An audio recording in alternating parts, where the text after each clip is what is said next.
예레미야서 49장의 말씀입니다. 예레미야 49장 7절부터 22절까지의 말씀입니다. 예레미야 49장 7절부터 22절까지의 말씀을 한 절씩 교독하시겠습니다. 제가 먼저 읽겠습니다. 에돔에 대한 말씀이라. 만군의 여호와께서 이와 같이 말씀하시되 대만에 다시는 지혜가 없게 되었느냐? 명철한 자에게 책략이 끊어졌느냐? 그들의 지혜가 없어졌느냐?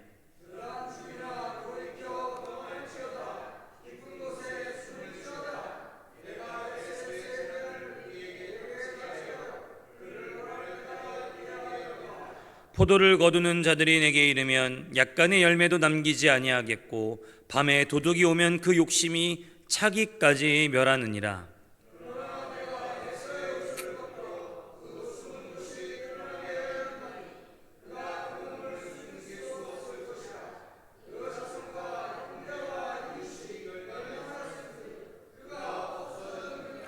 내 고아들을 버려도 내가 그들을 살리리라. 내 과부들은 나를 의지할 것이니라.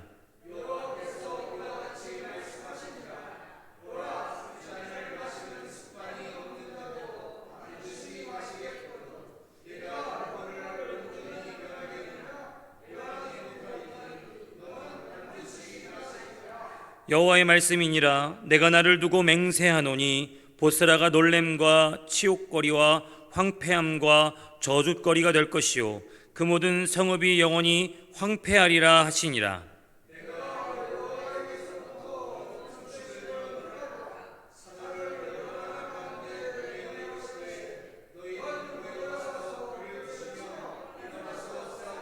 보라, 내가 너를 여러 나라 가운데에서 작아지게 하였고 사람들 가운데에서 멸시를 받게 하였느니라.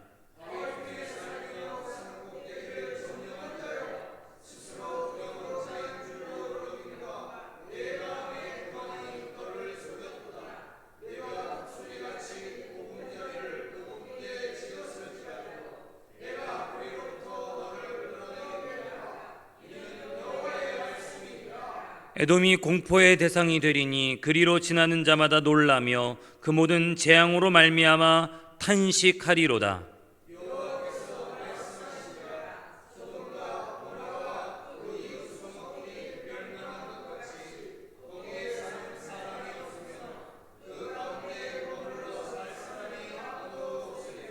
보라, 사자가 요단강의 깊은 숲에서 나타나듯이 그가 와서 견고한 처소를 칠 것이라. 내가 즉시 그들을 거기에서 쫓아내고 택한 자를 내가 그 위에 세우리니 나와 같은 자 누구며 나와 더불어 다툴 자 누구며 내 앞에 설 목자가 누구냐?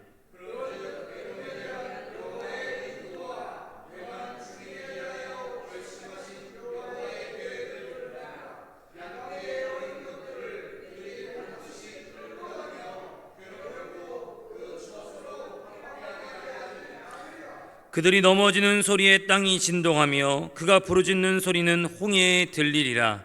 보라, 원수가 독수리같이 날아와서 그의 날개를 보스라 위에 펴는 그날에 에돔 용사의 마음이 진통하는 여인같이 되리라 하시니라. 아멘. 예레미야에게 주신 이방 나라들에 대한 심판의 메시지는 이제 에돔으로 향합니다.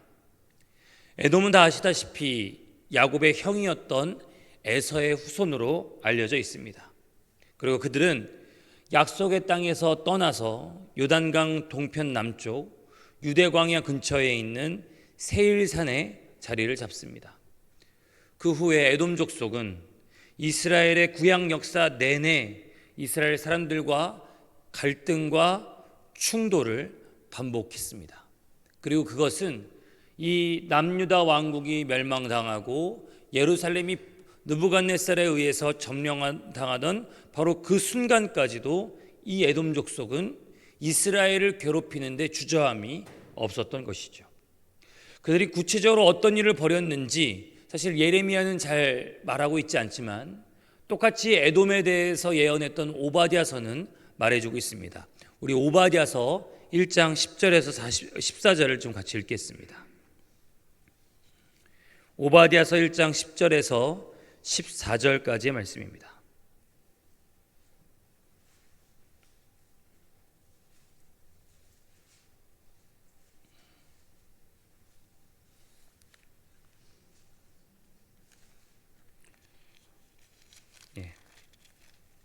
아모스서 뒤에 있는 오바댜서 1장 10절에서 14절까지 말씀을 함께 읽겠습니다. 시작. 내가 내 형제 야곱에게 행한 포악으로 말미암아 부끄러움을 당하고 영원히 멸절되리라. 내가 멀리 섰던 날 곧 이방인이 그의 재물을 빼앗아가며 외국인이 그의 성문에 들어가서 예루살렘을 얻기 위하여 제비 뽑던 날에 너도 그들 중 한 사람 같았느니라.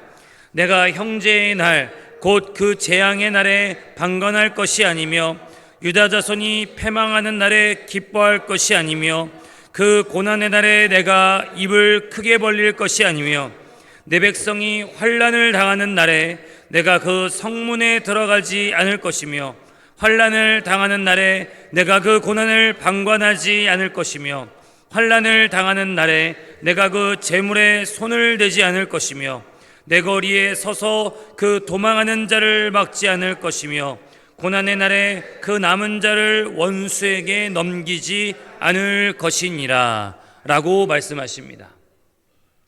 이방인이면서 외국인인, 즉 바벨론의 군대가 예루살렘으로 쳐들어왔을 때 에돔도 같이 들어와서 지금 유다의 패망을 즐거워하며 노량물을 빼앗아 갔다고 지금 오바댜서를 통해 하나님은 책망하십니다. 그래서 여러분 12절부터 14절의 말씀은 이런 표현인 거죠. 네가 형제의 날 곧 그 재앙의 날에 너라도 방관하지 말았었어야지. 유다 자손이 패망하는 날에 너만큼은 기뻐하지 말았었어야지. 그 고난의 날에 네가 다른 도둑놈들처럼 입을 크게 벌리고 너의 형제의 것을 너만큼은 빼앗지 말았어야지. 이런 표현이 12절부터 14절까지 나와 있습니다. 너만큼은 모압도 하고 암몬도 하고 블레셋도 와서 그렇게 했었어도 에돔 너만큼은 하지 말았어야 했다는 말씀입니다. 왜 그럴까요? 왜 하나님께서 모압도 이해하고 암몬도 이해하고 블레셋도 이해하지만 에돔만큼은 야곱에게 이스라엘에게 하지 말았어야 되냐고 말씀하시냐면 바로 이 에돔이 야곱의 형제로 하나님께서 여기시기 때문입니다. 우리는 하나님이 야곱을 선택하시고 에서를 외면하시는 그 장면에서 하나님의 이 선택이 때로는 매몰차게도 때로는 매섭게도 느껴질 때가 있었습니다. 그런데 이 수백 년의 세월이 지나 야곱과 에서의 이야기가 도대체 언제입니까? 근데 수백 년의 세월이 지나 하나님은 여전히 아직까지도 에서의 후손인 에돔을 야곱의 형제로 생각하고 계신 것이죠. 하나님이 에돔을 야곱의 형제로 여기시고 계신 것은 곧 자기 백성들에게 베푸신 하나님의 은혜가 역시 에돔을 위해서도 준비되었다는 말씀인 것입니다. 여러분, 그렇다면 모압과 암몬도 마찬가지입니다. 아브라함의 조카 롯의 딸들로부터 시작된 모압과 암몬도 언약 백성의 이웃으로서 언약 백성의 언저리에 살면서 얼마든지 기회가 있었고 얼마든지 돌아올 수 있었으며 얼마든지 하나님의 은혜의 손길을 볼 기회가 있었던 것입니다. 여러분, 하물며 여호와의 총회에 들어오지 못하는 모압과 암몬이었을 텐데 여러분, 여호와의 총회에 들어올 자격 또한 갖추고 있었던 에돔은 오죽했겠습니까? 이 말씀을 준비하면서 이 언약의 백성의 그 바톤을 넘겨받은 우리 그리스도인들과 우리의 주변에 살고 있는 우리에게는 암몬과도 같고 모압과도 같고 에돔과도 같은 우리의 주변 가족들, 친척들, 친구들을 떠올릴 수밖에 없습니다. 예, 마땅히 우리가 믿는 이로서 먼저 믿는 이로서 우리가 본을 보이고 모범을 보여야 되는 것은 우리의 사명인 줄 믿습니다. 우리의 섬김과 우리의 사명과 우리의 사역을 통해서 하나님의 살아계심을 저들에게 보여줄 몫은 우리에게 있습니다. 근데 그러하다면 거꾸로 말하자면 역시 우리의 지근거리에서 우리를 통해서 하나님의 살아계심을 봐야 될 사명은 또한 우리 그들에게 있는 것이죠.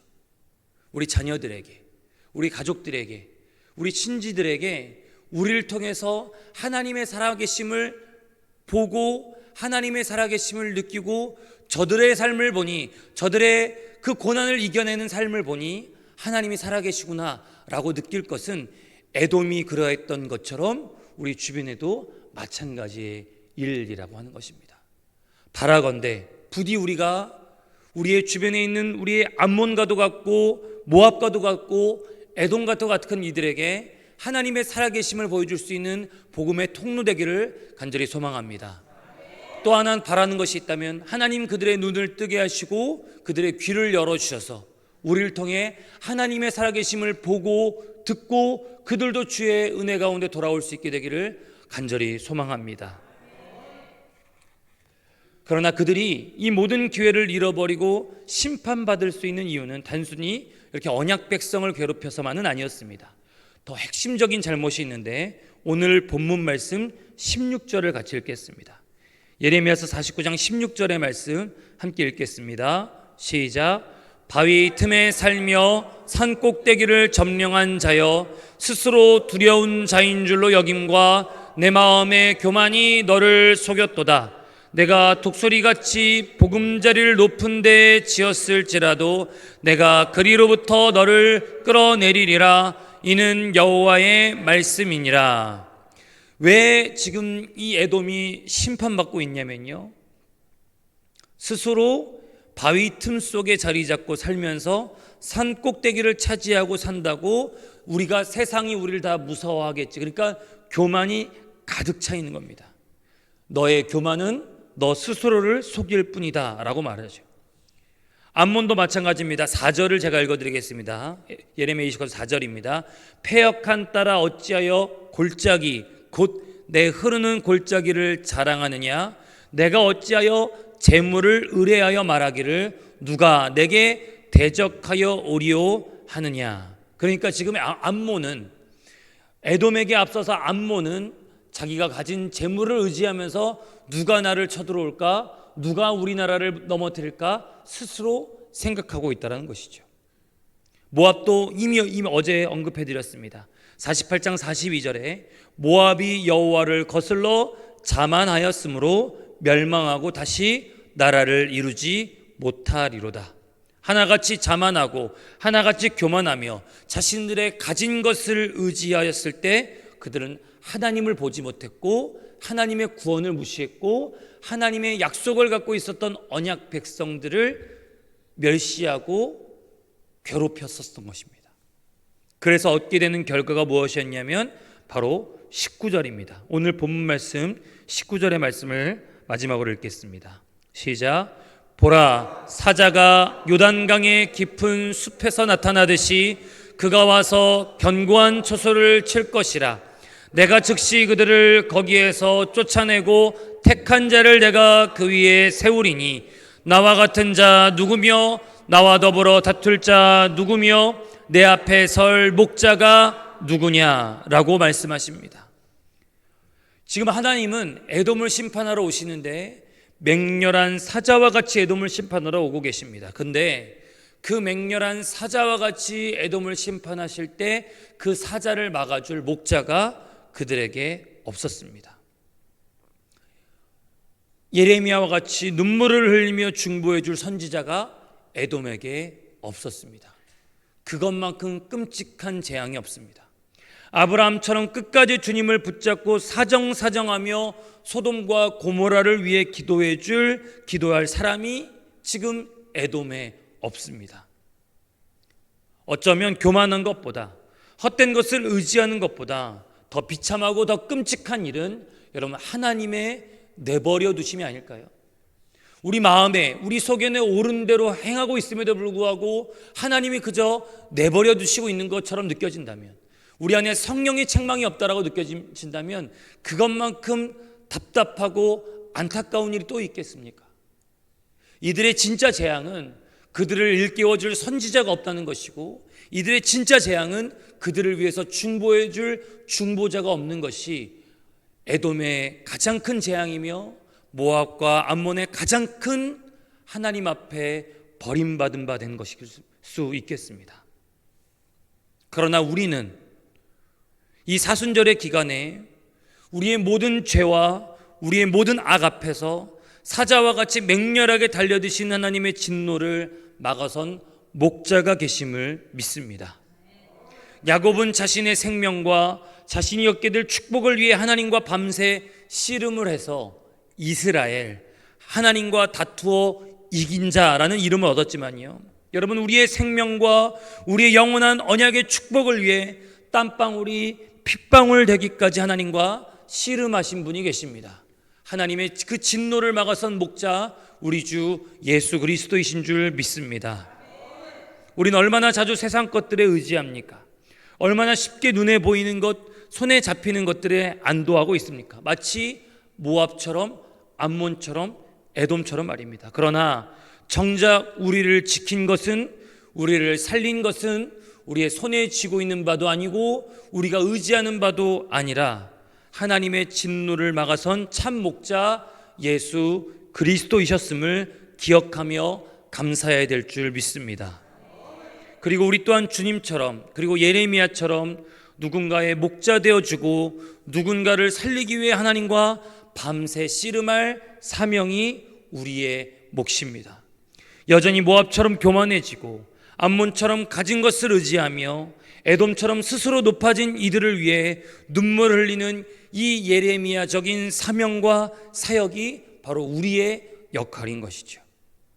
이 사순절의 기간에 우리가 의지했던 것들 다시 한번 내려놓고 우리의 능력 바깥의 일들을 온전히 주님 손에 맡겨드리며 하나님의 구원의 손길이 우리뿐만 아니라 우리 지근거리에 있는 에돔과도 같은 이들, 모압과 암몬과도 같은 세상 사람들 위해서도 역사하시도록 주님과 끝까지 씨름하는 참 이스라엘 되시기를 주님의 이름으로 축복합니다.